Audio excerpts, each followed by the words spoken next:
My name is Eva, and on February 3rd, I learned just how dangerous it can be when privilege meets arrogance, especially when the person holding both believes money is just a toy. It began like any other Tuesday morning. I was in the finance department by 7:15 a.m., the quiet hum of the office my favorite soundtrack before the chaos started. Coffee in hand, I was reviewing quarterly projections for our European expansion, a project I'd spent the past year building from scratch. Numbers were strong, clients were confident. For once, everything felt stable. That's when I heard the click of expensive heels on polished marble. I looked up to see her.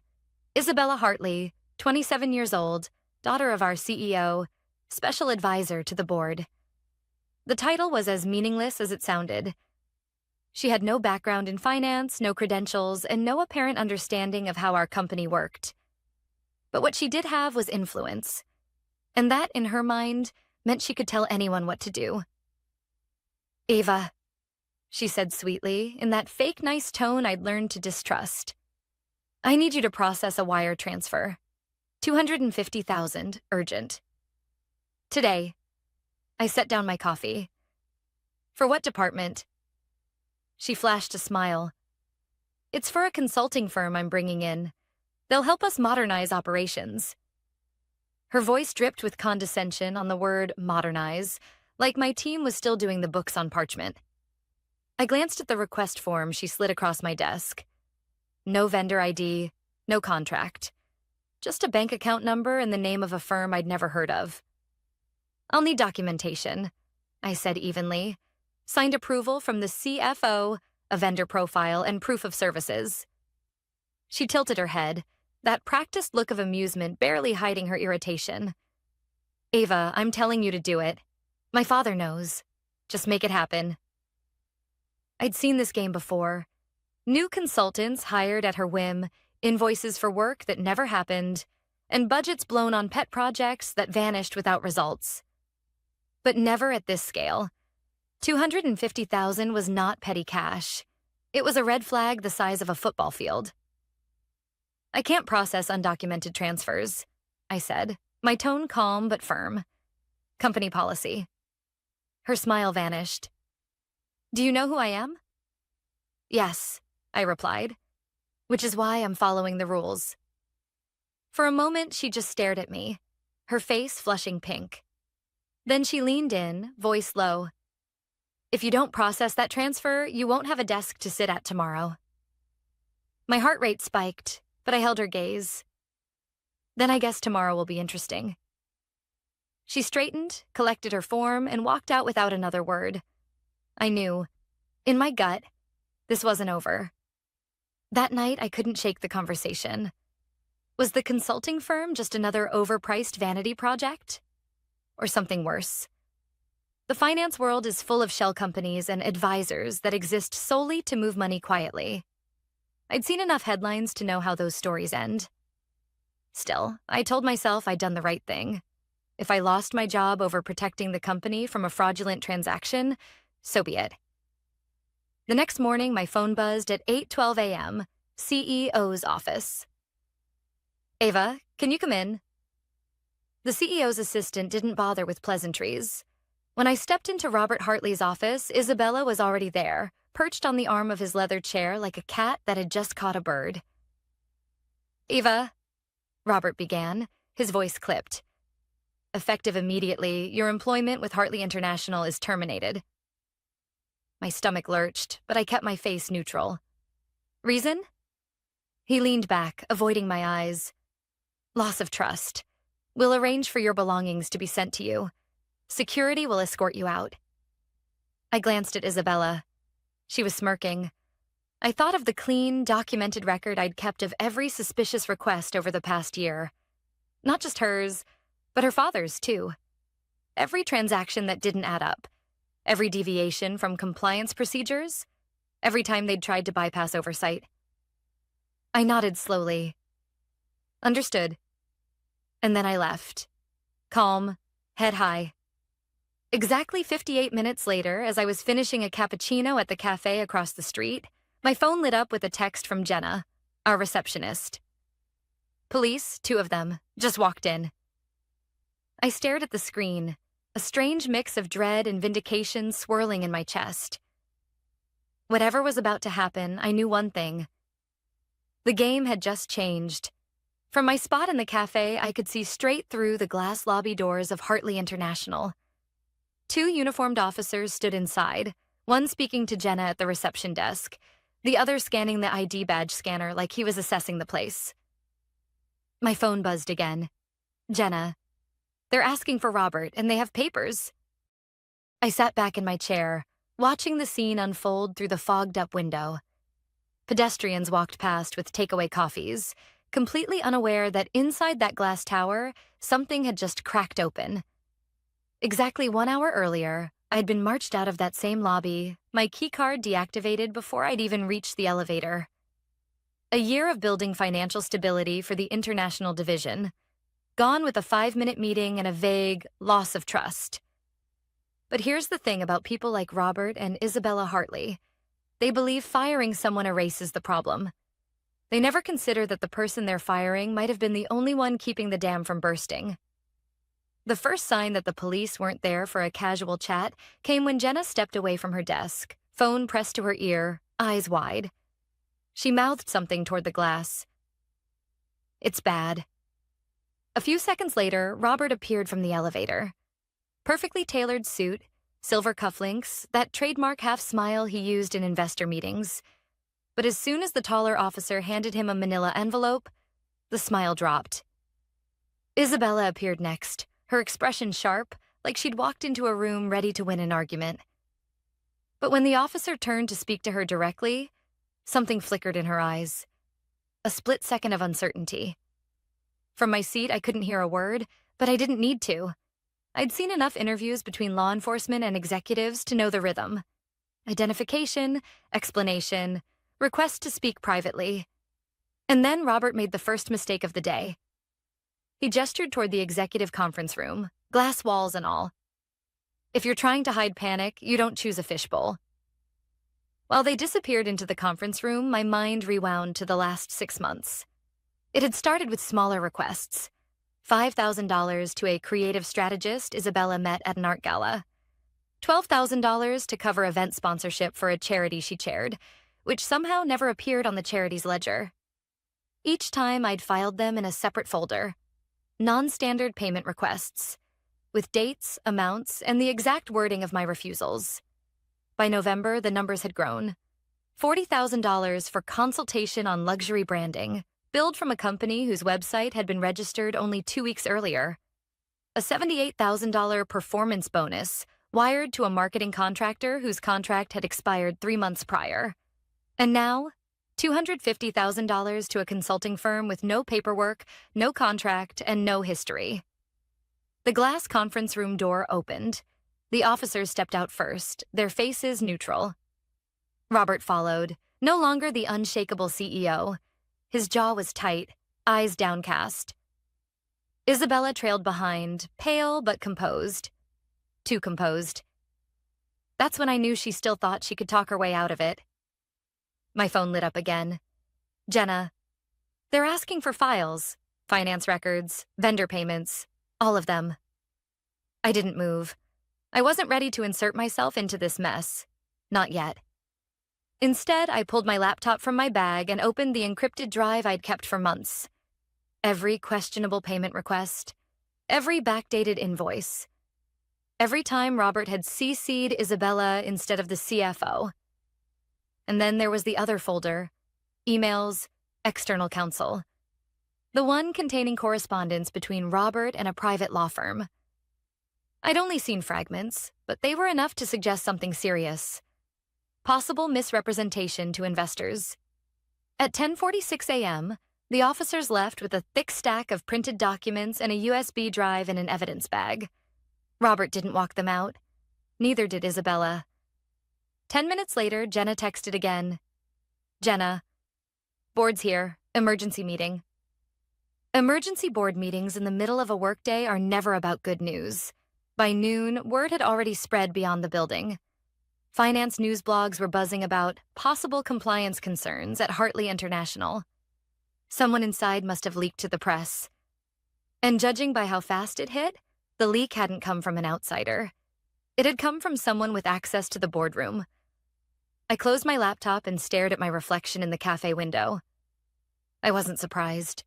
For weeks, I'd known something like this was coming. You can't move that much money, that quietly, without someone noticing. And people like Isabella always assume the rules don't apply, until someone knocks on the glass. By late afternoon, I got one more message from Jenna. Jenna. Robert canceled all his afternoon meetings. Isabella left the building in tears. I let the phone rest on the table. The day before, I'd walked out with a cardboard box and no job. Today, it was the Hartleys who were cornered. But I knew better than to celebrate.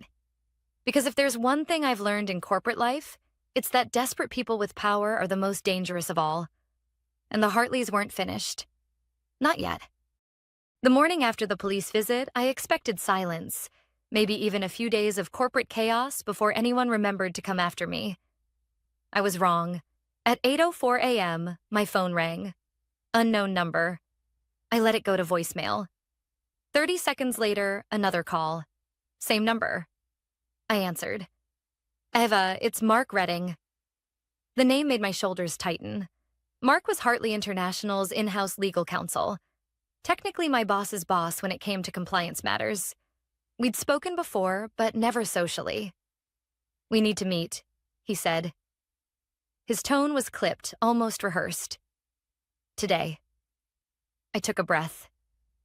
What's this about? I'd rather not say over the phone. That's lawyer code for, it's about you. We met in the back corner of a quiet coffee shop near the courthouse. Mark was already there, suit jacket folded over the chair, tie loosened, not his usual polished look. Eva, he began, sliding a thin folder across the table. You're being named in an internal review. I didn't touch the folder. For what? Non-cooperation on executive directives. I almost laughed. Is that the new term for refusing to process undocumented transfers? Mark didn't smile. They're building a case that you were insubordinate, that you intentionally obstructed company operations. I leaned back. This is Isabella's doing. It's coming from the top, he said carefully. And they're adding something else, suggesting you leaked information to the police yesterday. That one hit harder. That's not true. I know, he said, lowering his voice. But proving a negative is hard. And they're not trying to win a court case here. They're trying to make you radioactive. So no one will hire you. For a few seconds, I just stared at him, the hiss of the espresso machine filling the silence. This was exactly the kind of counterattack I'd feared. Not direct, not provable. Just enough to plant seeds of doubt in the right ears. What's my play here? I asked finally. Mark hesitated, then nodded toward the folder. Inside are copies of internal memos. You'll want to see who's CC'd on them. I opened it.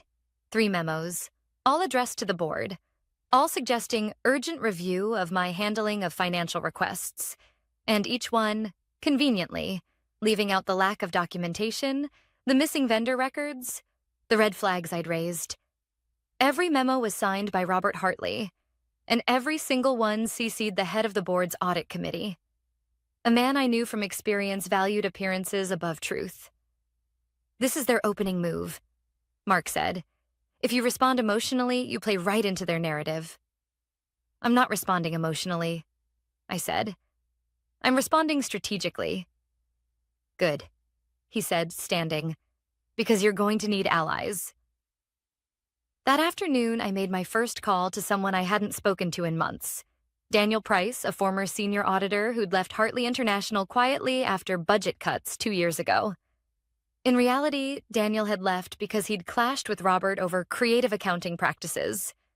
When I told him about the memos, he didn't sound surprised. They're laying groundwork, he said. Same thing they did with me. File half-true reports, let them sit in the record, then when the moment comes, they say, "See? We warned you." Did you fight it? I didn't have the stomach for it, Daniel admitted. But you're different. You've got documentation. By early evening, I had calls scheduled with two more people who'd left under suspicious circumstances. One from compliance, one from procurement. Both had stories that mirrored mine. Questionable directives, pushback, sudden termination. Patterns the board couldn't ignore, if presented the right way. But I also knew I had to move carefully. If Robert or Isabella caught wind that I was building a coalition, they'd double down on the smear campaign. At 9:15 p.m., my phone buzzed with a message from Jenna. HR's drafting an official statement about your termination. They're saying you violated confidentiality. That one made my jaw clench. Confidentiality is the golden bullet in corporate disputes. Vague enough to mean anything, serious enough to scare away future employers. I typed back quickly. Me. If they release that statement, I'll respond. Publicly. Her reply came fast. They're betting you won't. I stared at the screen for a long moment. They were right, at least for now. If I went public too soon, it would look like retaliation. But if I waited too long, the narrative would harden. By midnight, I'd decided on my next move. I wasn't going to fight this in the press. Not yet. I was going to fight it in the boardroom. Because while Robert and Isabella were busy trying to bury me under memos and rumors, they'd forgotten one important fact. The same files that could clear my name could also bury them. And I had all of them. 2 days after my meeting with Mark, I was ready to make my move. Not a grand, cinematic reveal. That's not how real corporate takedowns happen. No, the most effective blows land quietly, in places where the target doesn't realize they're bleeding until it's too late. I started with Marta Klein, the head of compliance at Hartley International. Marta had a reputation for being meticulous, but she also had a survival instinct. She knew when to distance herself from trouble. If I could get her to even look at my files, I knew the chain reaction would begin. I called her personal number. Marta, it's Eva. A pause. I heard about what happened. You okay? I'm fine, I said. But you won't be if you keep ignoring the payments Robert's been authorizing through Isabella. Silence. Then carefully, I don't know what you mean. You do, I said. Check your internal vendor ledger for transfers over $25,000 in the last 12 months. Cross-reference with active contracts. And when you do, you'll find one name repeated. The consulting firm Isabella wanted me to pay. I could almost hear her brain moving. Why are you telling me this? Because if you don't get ahead of it, you'll be the one holding the bag when the auditors come. Another long pause. Email me what you have. No email, I said firmly. Meet me off-site. We met the next afternoon at a small wine bar tucked into a side street, the kind of place you could talk for an hour without seeing a single colleague walk by. I slid a flash drive across the table. Marta plugged it into her laptop and began scrolling. Payment requests with no contracts. Vendor accounts registered weeks before invoices were submitted. Amounts just under thresholds that required board approval. She closed the laptop after 10 minutes. If this is real? It's real, I said. She exhaled sharply. Then Robert's in serious violation, and Isabella is a liability. I finished for her. She looked at me over the rim of her glass. I'll start a preliminary review. Quietly. Next, I reached out to David Samuels, a board member I'd worked with during the European expansion. David was one of the few directors who actually dug into the numbers instead of rubber stamping reports. I didn't send him files. I sent him questions. Are you aware of unverified vendor payments initiated by the CEO's family members? Have you reviewed compliance flags from finance in the past year? Do you know how many high-value contracts have been reassigned without board discussion? David called me within an hour. Ava, what's going on? Ask Robert, I said. Then compare his answers to the audit log. By the end of the week, I could feel the temperature in the Hartley building shifting, even from the outside. Jenna told me that Marta had been camped out in the compliance office, pulling records with a locked door. 2 board members had requested clarification on recent expenditures, and Isabella had gone uncharacteristically quiet. But Robert wasn't sitting still. On Friday afternoon, Jenna texted, Jenna, Robert's been in HR all day. Looks tense. That was never good. HR meetings in tense times meant two things: settlements or scapegoats. Sure enough, on Monday morning, I got a call from an unfamiliar number. It was Allison Pierce, an employment attorney. Eva, she began, I've been retained to discuss a potential resolution to your termination. I knew what that meant. Hush money. A settlement with a non-disclosure clause so ironclad that even mentioning its existence could cost me everything. Allison, I said, unless that resolution includes a public correction of their statements about me, I'm not interested. That won't be possible, she replied smoothly.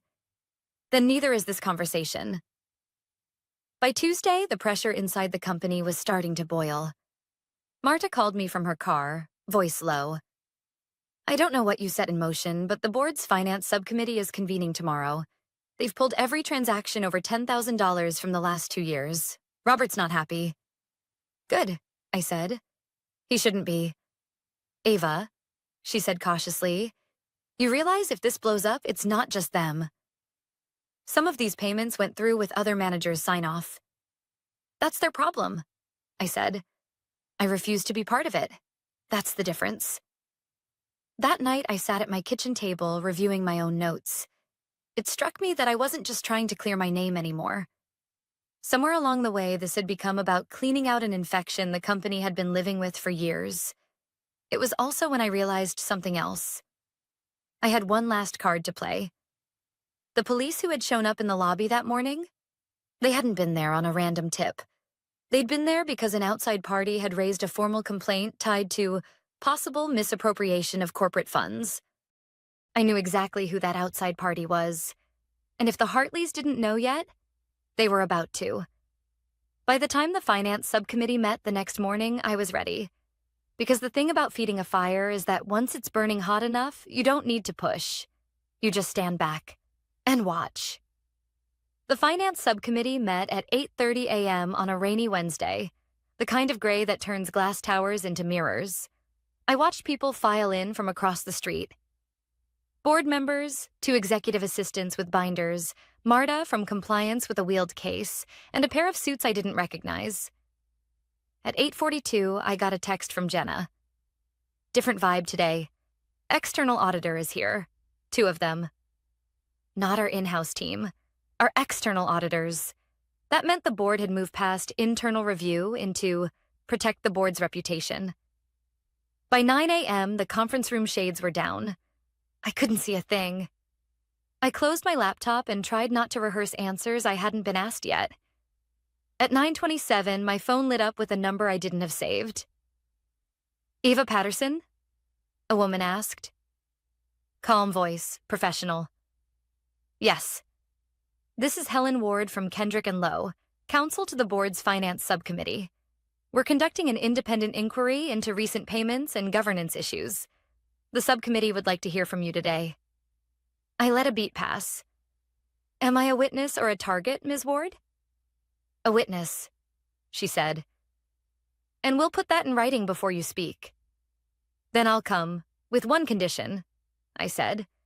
The company retracts the memo implying I violated confidentiality. I can't promise communications outcomes, she replied. But I can put your request on the record. We'll also provide anti-retaliation protection in writing. Can you be here by 11?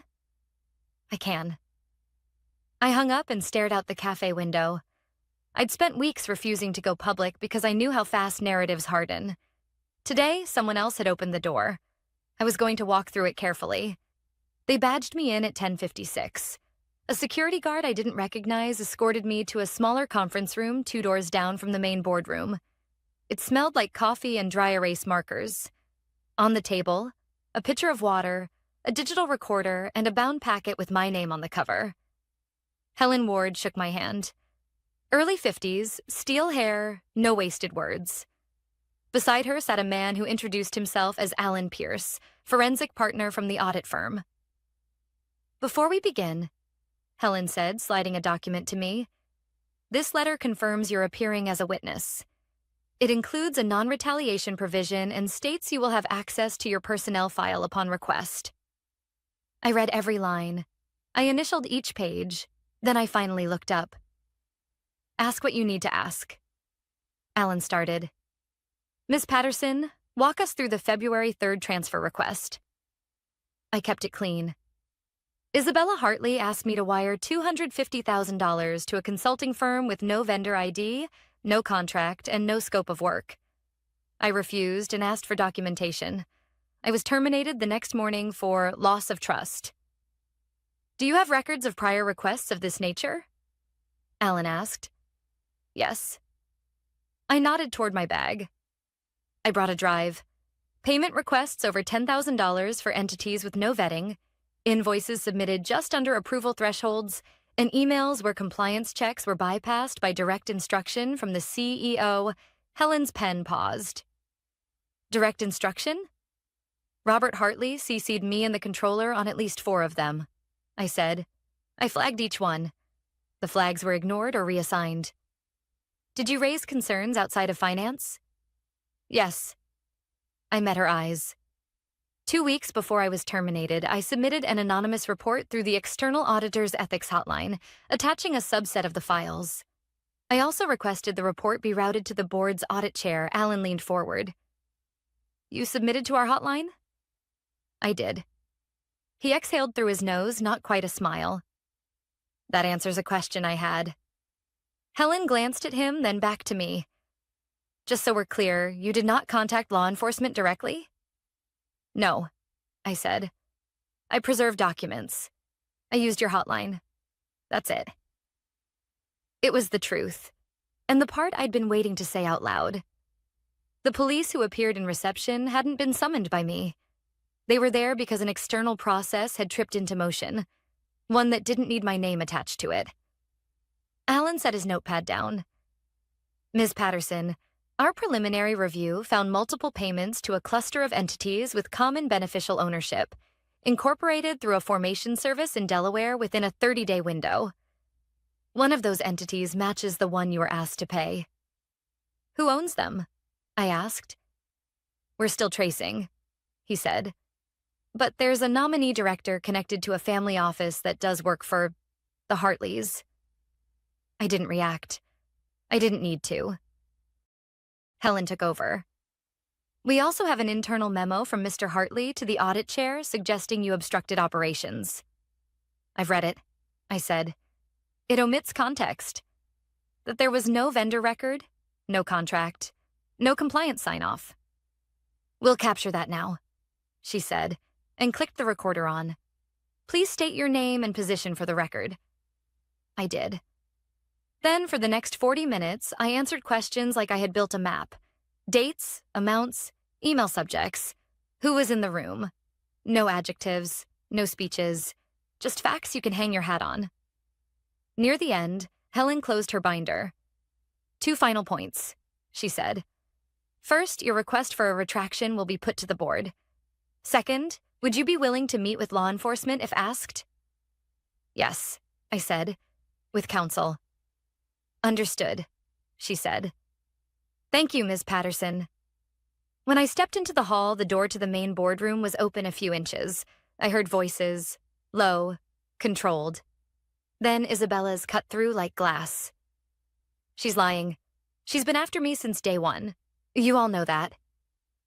Silence. Then another voice, older, measured, David Samuels. We know the payments, Ms. Hartley. The ledger doesn't lie. I didn't wait to hear more. I walked to the elevator and pressed the button with a steady hand. My phone buzzed before the doors closed. Jenna, you lit a fuse. Me. I didn't. Their own systems did. By mid-afternoon, the building had a pulse I could feel from the sidewalk. 2 IT managers rolled carts past reception, followed by one of the external auditors. Forensic imaging. Standard when a board decides to preserve evidence. A courier arrived with a sealed envelope. Minutes later, Marta stepped out of the elevator, eyes red but jaw set. She saw me through the glass and gave the smallest nod. At 3:12 p.m., my email pinged with a message from Helen. Subject, Interim actions. Ava, the board has placed Mr. Hartley on administrative leave pending completion of the independent review. Ms. Hartley is suspended from all operational duties effective immediately. We will be in touch regarding your employment record. HW. I read it twice. I didn't smile. This wasn't vindication. It was triage. At 3:27 p.m., my phone rang again. No caller ID. Ava, Robert's voice said, rougher than I'd ever heard it. We need to talk. There's nothing to talk about, I said. You don't understand what you've set in motion, he snapped. You're going to burn this place down. I didn't set anything in motion, I said quietly. You did, when you decided rules were optional. He said nothing for a long moment. When he spoke again, his voice had shifted from threat to plea. Tell them I authorized those payments for strategic reasons. Tell them you misunderstood. I told them the truth, I said. And I'll keep doing that. He exhaled hard. You think they'll save you? When this hits the press, you'll be a headline for 24 hours and a liability forever. I looked out at the street. A woman dragging a suitcase through puddles, a bike courier balancing coffee trays, a kid kicking a paper cup. Life moving forward without permission from any CEO. I'm not asking anyone to save me, I said. I'm asking this company to be what it claims to be. I ended the call. At 5:02 p.m., a statement hit the company website. The board of Hartley International has engaged independent counsel and our external auditors to conduct a review of certain vendor payments. The CEO will be on leave during this process. We remain committed to transparency and ethical practices. 2 minutes later, my phone buzzed one last time that day. A number I knew by heart. Ava? Michelle Tan, our largest European client. We saw the statement. I need to know 2 things. Are you safe? And are the people who signed off on this still in charge? I'm fine, I said. And no. Good, she replied. Then we're not pulling our contracts. Not yet. But Ava... She paused. If they try to spin this, we'll walk. They won't, I said. Not this time. When I hung up, I finally let the breath out of my chest. Not victory. Not yet. But air that didn't taste like fear. I packed my bag and stepped into the rain without opening my umbrella. It felt right to be wet, to feel the day on my skin. Tomorrow would be the reckoning. Document trails, ownership charts, signatures under a magnifying glass. And something else the board hadn't seen yet. The piece I'd held back until someone asked the right question. Because there was one thread still buried in the ledger, one that didn't point to Isabella at all. It pointed past her. The next morning, the rain had cleared, but the air felt heavy. The kind that warns you a storm isn't far. I'd barely poured my coffee when my phone rang. It was Helen Ward. Eva, she said, the subcommittee wants to see the rest of your files. I didn't ask how she knew there was more. She was too good at her job not to suspect I'd held something back. I'll bring them, I said. But you need to understand, this thread doesn't stop at Isabella. There was a pause. Then I suggest you get here before the full board meets. By 9:15, I was in the same small conference room as before. This time, Alan from the audit firm looked almost impatient. What are we about to see? He asked. I slid the final folder across the table. Not a flash drive this time, but hard copies. Some things are better read on paper when you want the weight of them to be felt. These, I began, are records from the European expansion contracts.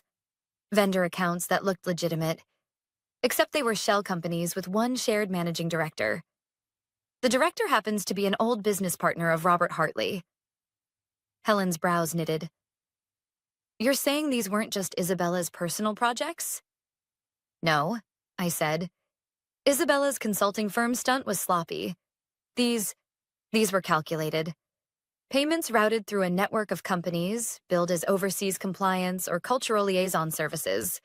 Total over 18 months, $3.4 million. Alan flipped through the invoices, his pen tapping the table. And the services were never rendered? I shook my head. I cross-checked every claimed deliverable.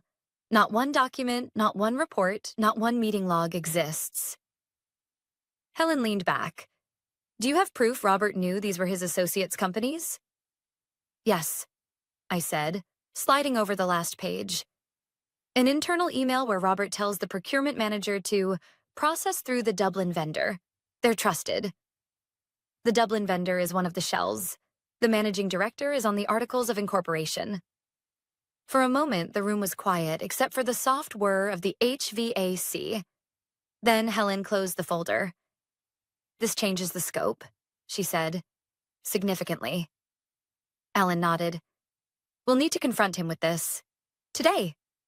Helen looked at me. Would you be willing to be in the room? I thought about it for a beat. Yes, but I'm not here for theater. I'll answer their questions, nothing more. At 10:03, I was led into the main boardroom for the first time in my career. 12 directors, serious faces. Robert Hartley sat at the far end, his tie looser than usual, eyes fixed on the table. Isabella wasn't there. Helen opened. Mr. Hartley, the auditors have identified a pattern of vendor payments tied to your former business partner. We have documentation linking these entities directly to your instructions.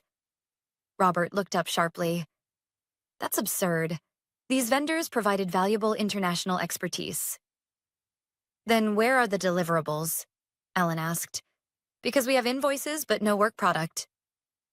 Robert's jaw tightened. You don't understand how international operations work. I do, I said, my voice cutting through for the first time. And I know the difference between a legitimate vendor and a mailbox in Dublin. His head snapped toward me. You... Helen raised a hand. Eva is here as a factual witness. She provided records showing there was no vetting process, no compliance checks, and no deliverables. Do you dispute that? Robert didn't answer. The chairman of the board leaned forward. Robert, the amounts involved, the lack of documentation, and the personal connection to these entities, this is a breach of your fiduciary duty. Combined with the matter involving your daughter, the board has no choice. He turned to Helen. Draft the resolution. Robert finally spoke, voice low. You'll regret this, all of you. But the fight had gone from his eyes. By 11:20, the decision was unanimous. Robert Hartley was removed as CEO, effective immediately. Isabella's suspension became a termination. The statement would go public that afternoon. Helen walked me back to the small conference room. Ava, the board has also agreed to fully clear your record, including a public acknowledgement that your termination was unfounded. I nodded. Thank you. You should also know, she added, several directors have expressed interest in you returning in a senior capacity. I'll think about it, I said. And I meant it. I'd spent weeks fighting for my name, not for a title. That afternoon, I sat in my apartment with the statement open on my laptop. The words were careful but clear. The board of Hartley International has accepted the resignation of Robert Hartley and terminated the employment of Isabella Hartley following an independent review into vendor payment practices. We thank Eva Patterson for her cooperation in this matter and regret the circumstances of her departure. My phone buzzed. Michelle Tan again. So, she said, is the place safe to do business with now? It's on its way, I said. Good, then we'll stay. By evening, the news had spread. Industry blogs, LinkedIn posts, even a short piece in the financial press. The Hartley name was mud in corporate circles. I didn't celebrate. This wasn't about gloating. It was about closing a chapter without leaving rot behind. I poured myself a glass of wine and stood by the window, watching the city lights blink on. The message was simple. Rules apply to everyone. Nepotism and arrogance can buy time but not immunity. Eventually, the ledger tells the truth. And if you're the one holding the ledger, you'd better have the courage to open it. That was the difference between me and the Hartleys. I didn't burn the company down.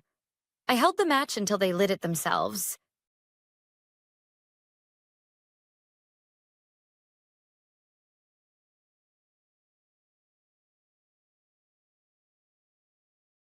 I can still see it in my mind like a photograph. The moment everything shifted. The air in the office was heavy with the smell of burnt coffee and printer toner. The hum of fluorescent lights above mixing with the faint echo of forklifts outside. I was leaning over my desk, reviewing the weekly logistics schedule, when my boss, Daniel Carter, stepped into my office without knocking. He had that thin smile he used when he wanted to remind people who was in charge. "Alice," he said slowly, like he was testing the word, "you'll regret it if you go against me." It wasn't the first time he'd tried intimidation, but this time there was something sharper in his voice, something final. I didn't flinch. I just nodded once. Understood. What I didn't say, what I kept behind a calm face, was that he'd already made a mistake big enough to bury him. I'd been at Carter Logistics for nearly 9 years. I started in scheduling, but over time I became the unofficial problem solver, the one who caught mistakes before they became disasters. In an industry where a late shipment could mean millions lost, that mattered. But Daniel never cared about that. He was more interested in corner offices, big contracts, and making sure every success had his name on it. People like me were there to make him look competent. That's why I noticed the email he didn't. It was a simple lease renewal notice for our largest distribution warehouse. The subject line was dull. Action required. Renewal deadline. I knew the building, 120,000 square feet of prime industrial space right off the highway, the hub for over 60% of our shipments. The renewal date was in 3 weeks. If it lapsed, the property could be leased to someone else immediately. Daniel had forwarded the email to operations with a note. Handle this. Operations, of course, assumed he meant it was already handled, and that's how things got lost. I read the attached lease twice. My fingers drummed against the desk. If someone else secured that lease, Carter Logistics couldn't operate in the region without massive delays.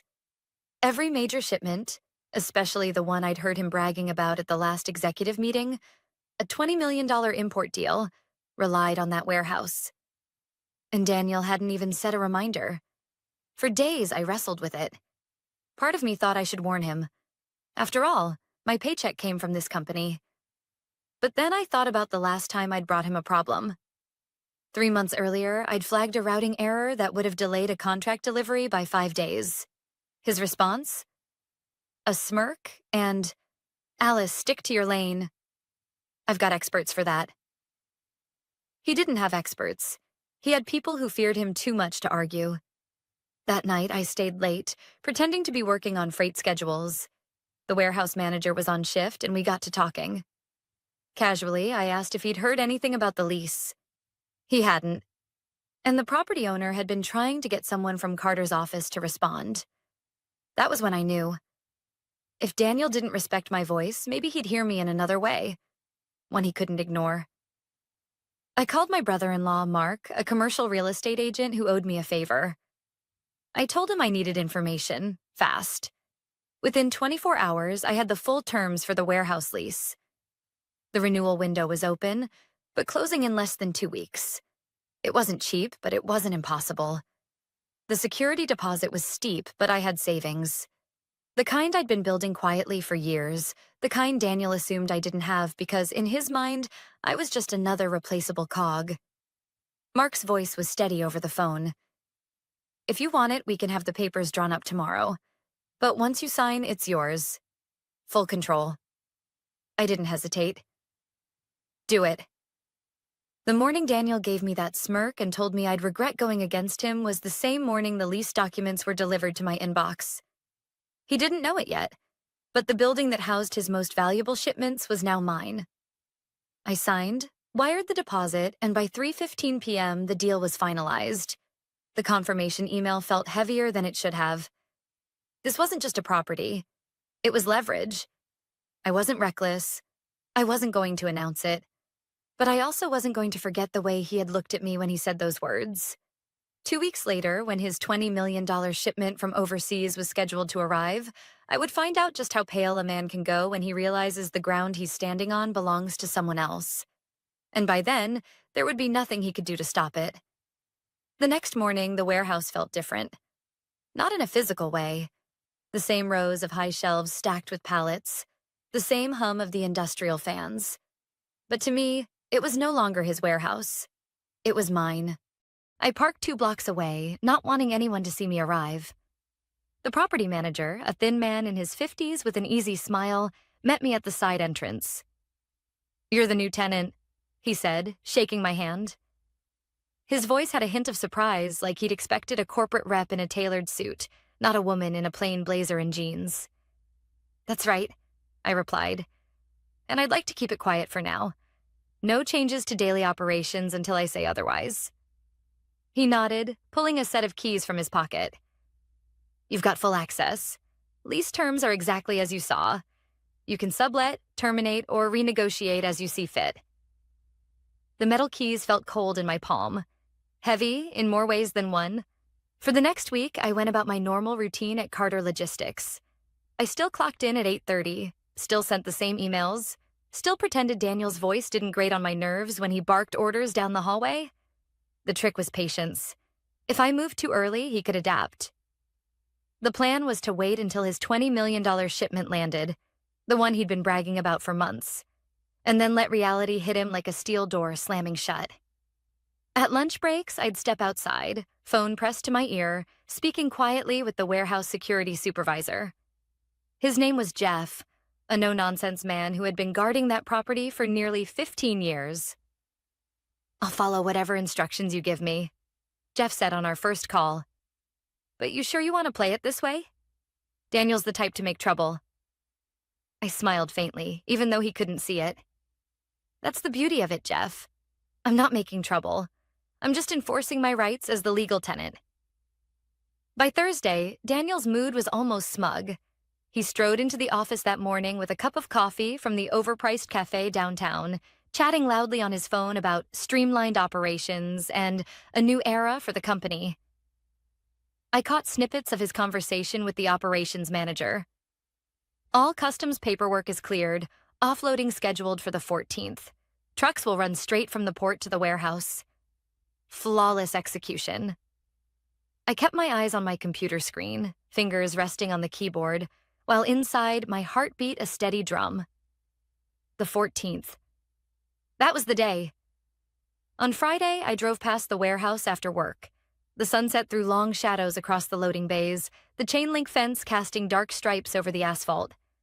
I pulled into a side lot and sat there for a moment, watching as forklifts shuffled pallets inside. That building had been Carter Logistics' beating heart for over a decade. Without it, the company couldn't function in the region. Daniel knew it. I knew it. And in less than a week, everyone else would know it too. I spent the weekend finalizing my plan. Not because I thought Daniel might challenge my ownership. The lease was airtight. But because I knew he'd try to spin it. People like him didn't admit defeat. They invented alternate versions of reality. I made copies of the lease, the payment receipts, and the property manager's confirmation letter. One set went into my home safe. Another went into a manila envelope at my sister's house. By Sunday night, I felt a strange calm. Daniel called a morning meeting. His energy was electric. He paced the front of the conference room, tossing numbers onto the whiteboard like confetti. "This shipment," he said, tapping the board with the marker, "is going to double our quarterly profits. This is the big one, people. Every truck, every driver, every warehouse hand, all hands on deck." There was applause. A couple of the managers exchanged grins. I kept mine small, careful, just enough to look like I was part of the enthusiasm. Inside, I was counting down hours. That afternoon, Jeff called me. "Just so you know," he said, "Daniel sent a junior manager over here today to walk through the warehouse. I told him access was restricted without your written authorization." I could almost hear the pause in Daniel's day when that message got back to him. But he wouldn't panic yet. Not until the trucks rolled up and he couldn't get inside. "Good," I told Jeff. "Hold your ground." The office was buzzing.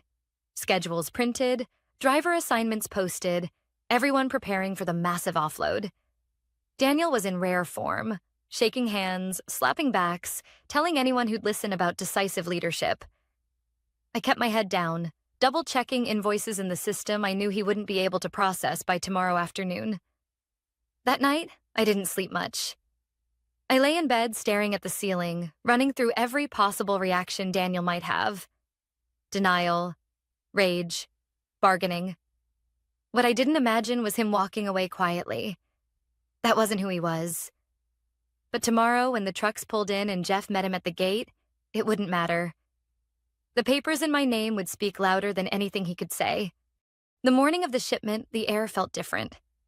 The sky was still pale with dawn, and the streets around the port were already alive with rumbling engines and the hiss of air brakes. I parked 2 blocks away from the warehouse again, sipping lukewarm coffee from a paper cup. My phone buzzed. It was Jeff, the warehouse security supervisor. "They're here," he said simply. By 8:30 a.m., the convoy of trucks had pulled into the access road, 20 of them, each carrying containers packed with goods worth more than I'd make in a lifetime. This was Daniel's crown jewel, the $20 million shipment he'd been bragging about for months. I could almost picture his face, smug and confident, walking up to the gate expecting it to swing open like it always had. But it didn't. From my spot down the street, I could see Jeff standing at the gatehouse, arms crossed, the morning sun glinting off his sunglasses. Daniel was in his tailored navy suit, phone in one hand, gesturing sharply with the other. I couldn't hear them, but I didn't need to. Jeff had told me exactly what he'd say if Daniel tried to get in without authorization. Access restricted. Property is under new tenancy. Please contact the leaseholder. Daniel's body language changed fast. The confident stride turned into a stiff stance, shoulders squared, jaw tight. He waved his phone toward Jeff, no doubt showing him some email or company ID. Jeff didn't move. He just shook his head slowly. At 8:47, my phone rang. The caller ID read, "Daniel Carter." I let it buzz twice before answering. "Alice," he barked, skipping any greeting. "Why is my shipment being blocked at the warehouse?" I kept my voice level. "It's not your warehouse." There was a pause, like he hadn't processed the words. "What the hell are you talking about?" "The lease wasn't renewed," I said evenly. "It became available. I secured it 2 weeks ago." His voice sharpened, almost a hiss. What? That's theft. It's perfectly legal." I cut in. "I'm the registered tenant. I have the paperwork and payment receipts to prove it. Security has been instructed to deny entry to unauthorized personnel." "You've lost your mind," he snapped. "You can't run a facility like that. You think you can hold my shipment hostage? I'll have you in court before lunch." I didn't raise my voice.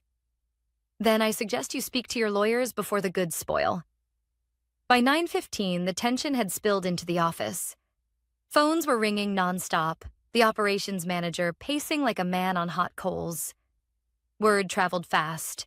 The convoy was stuck at the gate, drivers on the clock, port schedules being thrown into chaos. I walked into the office like it was any other day, a folder tucked under my arm. People looked up as I passed, their conversations dropping mid-sentence. Daniel wasn't at his desk. He was still at the warehouse trying to force his way in. At 10 a.m., I emailed the board of directors. Subject line, "Urgent. Warehouse leaseholder update." I kept it short, attaching a scanned copy of the signed lease, the payment confirmation, and a notarized statement from the property manager. The body of the email simply read, "For clarity, the warehouse in question is under my legal tenancy. All access decisions are in accordance with the signed lease agreement. I have informed Mr. Carter of this on multiple occasions. Please advise on next steps." I hit send, sat back in my chair, and let the silence hang. Around 11:30, Daniel stormed into the office. His tie was loosened, his face pale under the fluorescent lights. He slammed his door so hard the glass rattled. 2 minutes later, his assistant appeared at my desk. Her voice was low, urgent. "He wants you in his office. Now." I walked in without knocking. Daniel was standing behind his desk, both palms pressed into the surface. "You think you've won something here?" he said, his voice low and shaking. "You're playing with people's livelihoods." I said slowly, "I've taken control of a situation you neglected." If you'd read the renewal notice, we wouldn't be here. He pointed a finger at me. This isn't over. I will bury you for this. I met his eyes. You already tried burying me. This is me digging out. By mid-afternoon, the board had responded. A short, clipped email. We will review the situation. Please refrain from further escalation until counsel is consulted. But the damage was done. The shipment was stuck. The drivers were racking up fees. The company was bleeding money by the hour. And I knew Daniel. He wouldn't just be worried about the logistics. He'd be terrified about how this looked to the board. By sunrise the next day, the street outside the warehouse looked like a parking lot. Drivers leaned against bumpers, coffee steaming in the cold air, radios chattering about layovers and penalties. Jeff texted me a photo of the line. 18 rigs staged tight to the curb, 2 still circling the block. At 7:12 a.m., my phone rang. Unknown number. Alice Harris? A crisp voice asked. This is Officer Neal with the Port Authority Police. We've received a complaint alleging unlawful interference with commerce at the Hanover Street facility. There it was. Daniel's influence, quick and sharp. I'm the tenant of record, I said. Lease executed 2 weeks ago, no interference. I'm controlling access to my property. We'll need to see documentation, he replied. Happy to show you, I said. I'll meet you at the gate in 20 minutes. I pulled on a plain black blazer and drove the same quiet route I'd been taking all week. The city felt muted. Low cloud ceiling, a gull skimming the river. I parked 2 blocks away again and walked the rest on foot, paperwork in a file folder tucked under my arm. At the gate, 2 PAPD officers stood by Jeff's booth. Daniel was there too. Tie perfect, eyes bright with a confidence that said he thought he'd finally found leverage. He nodded to the officers as if they worked for him. Morning, I said to the officers, not looking at Daniel. Here are the documents. I handed over the signed lease, the wire confirmation, the insurance certificates, and the property manager's letter acknowledging delivery of keys. Officer Neal studied the papers, his partner flipping pages, lips moving silently. Neal glanced at Daniel. Mr. Carter, you said your company leases this property. Daniel's jaw flexed. We did. For 10 years. Her lease, he swung a hand toward me, is a stunt. She's an employee acting against her employer. Neal kept his eyes on the documents. That's a labor matter. We're here about property and access. He turned a page, then another. Everything appears in order, Ms. Harris. Daniel's voice dropped into a hiss he thought the officers couldn't hear. You realize you can't operate a warehouse, right? You don't have staff, certifications. I don't need to operate it to control entry, I said evenly. But if you'd like access, we can execute a short-term sublease with standard rates and indemnities. For a heartbeat, his face went still. Pride versus pragmatism. He picked pride. Not a chance, he said. I'm not paying you to enter a building I've paid for a decade. Then you're welcome to petition the court, I replied. Until then, my security will follow my instructions. He turned away, phone already at his ear. Get legal, now.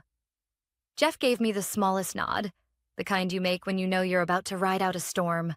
By 10:05, the next front hit. A white SUV rolled up with city inspections stenciled on the door. 2 inspectors stepped out, one with a clipboard, the other with a small case. Complaint of safety deficiencies, the lead inspector said. We'll need to do a walkthrough. Daniel leaned in, smooth as oil. Thank you for coming. We've had concerns for months. I didn't bite. Of course, I said to the inspector. I'm the tenant. I'll accompany you. Jeff keyed us in. The warehouse smelled like dust and cold metal.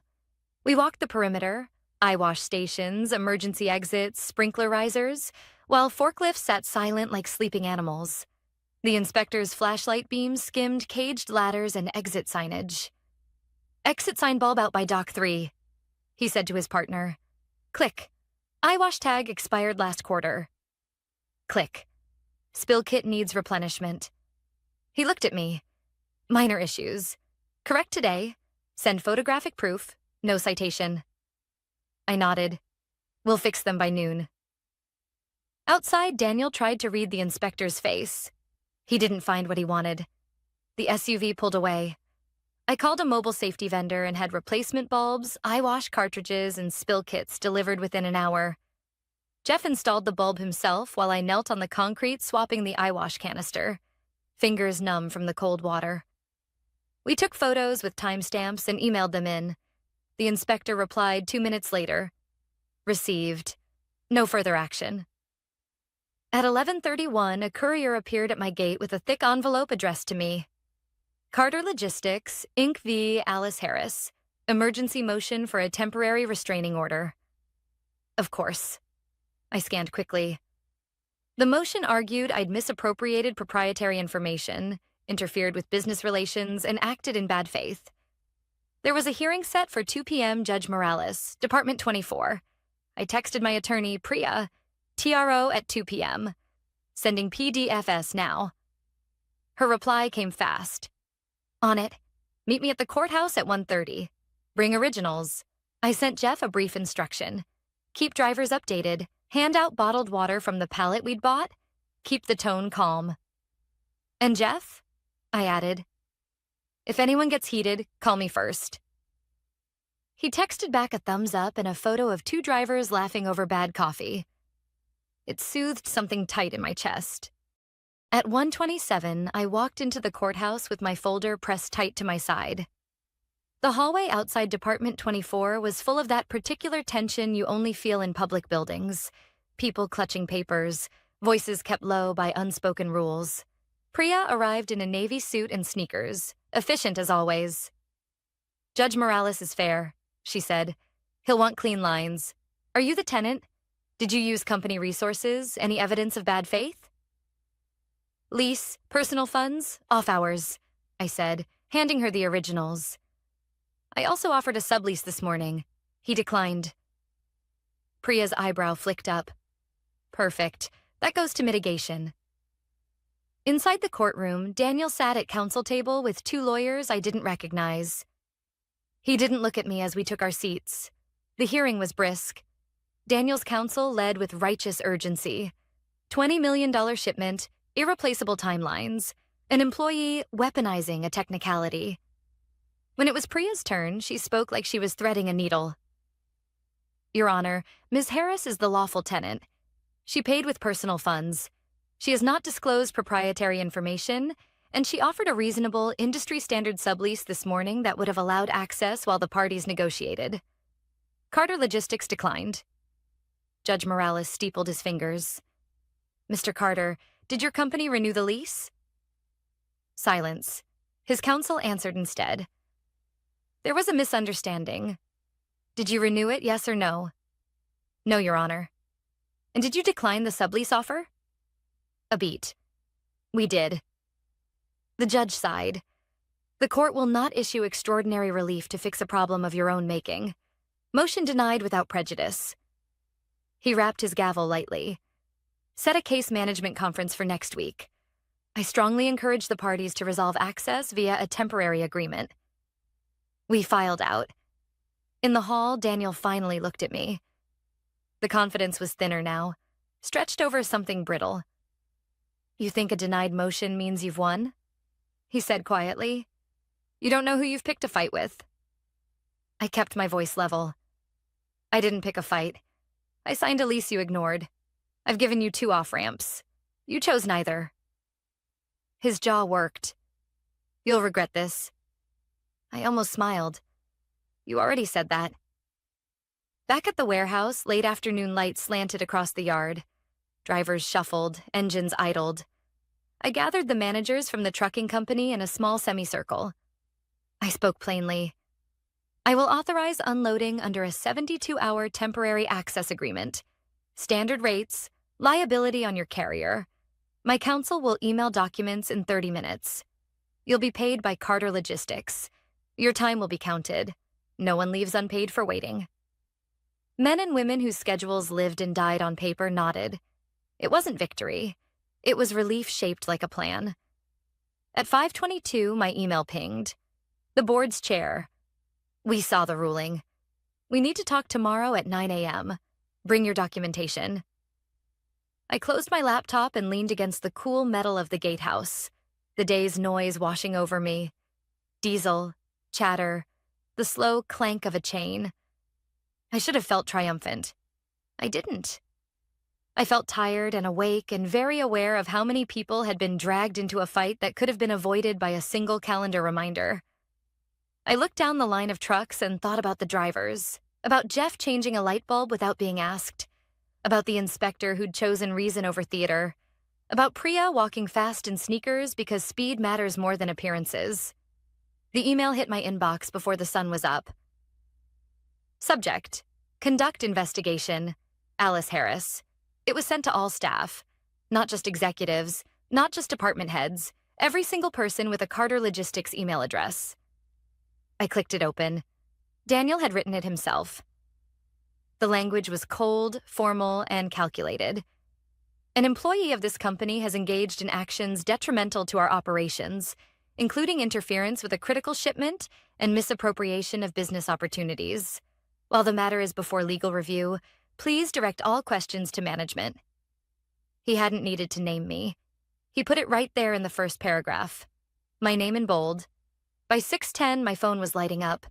Calls from coworkers, texts from people I hadn't spoken to in months. Some messages were sympathetic, others less so. What happened?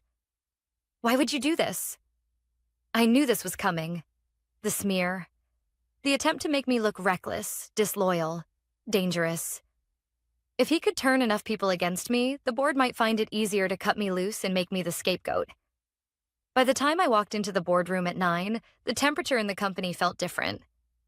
The quiet nods I used to get in the hall had been replaced by sideways glances, whispered conversations that stopped when I passed. Richard Miller, the board chair, was already seated at the head of the table. He gestured for me to take the seat opposite him. Daniel was there, 2 chairs to my right, leaning back like he'd just finished telling the winning joke at a party. Ms. Harris, Richard began. You've seen the email. Yes, I said, my voice steady. We need to hear your account before we determine next steps. I placed a neatly organized folder on the table and slid it toward him. Every document you need is in there. Lease agreement, payment confirmation, insurance certificates, inspection clearance, and a copy of the sublease offer I made to Mr. Carter. It also includes the court's denial of his TRO request. Daniel smirked faintly, but Richard didn't look at him. He opened the folder, flipping through the pages. The other board members leaned in. You acted in a personal capacity? Richard asked. Yes, sir. Using personal funds on personal time. I did not use company resources, and I did not share any confidential information. And you offered a sublease immediately after taking possession? I did.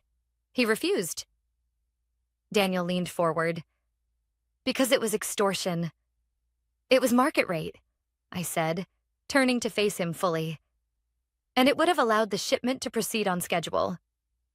Richard raised a hand. Enough. We're not here to rehash personal animosity. We're here to decide if Ms. Harris violated her employment terms. The head of legal, who had been silent until now, cleared her throat. We've reviewed the documents. There's no evidence Ms. Harris acted unlawfully. The warehouse was not under lease by Carter Logistics at the time of her signing. All filings are in order. A low murmur went around the table. Daniel's jaw tightened. Richard sat back, steepling his fingers. Then the question becomes, is it in the company's best interest to continue under the current leadership structure?